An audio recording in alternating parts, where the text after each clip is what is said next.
সহিহ আল বুখারী ৩৩৫। জাবির ইবনুল আবদুল্লাহ রাদিয়াল্লাহু আনহু থেকে বর্ণিত, রাসূল সাল্লাল্লাহু আলাইহি ওয়াসাল্লাম বলেন, আমাকে এমন ৫টি বিষয় দান করা হয়েছে যা আমার পূর্বে কাউকে দান করা হয়নি।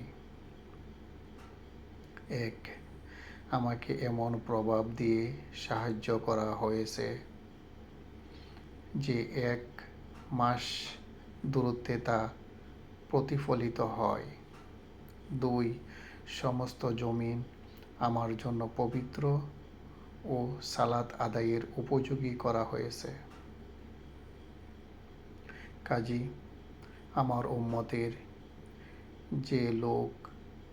যে কোনো লোক ওয়াক্ত হলে সালাত আদায় করতে পারবে।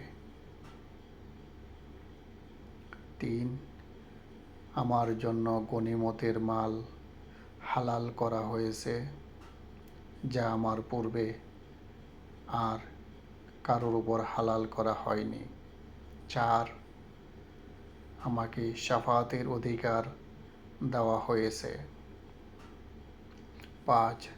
সমস্ত নবী প্রেরিত হতেন কেবল তার সম্প্রদায়ের জন্য, আর আমাকে প্রেরণ করা হয়েছে সমগ্র মানব জাতির জন্যে। মুসলিম শরীফ হাদিসটি আছে ৪৩৮ ও ৩১২২। আহমদে আছে ১৪০০, ১৪০০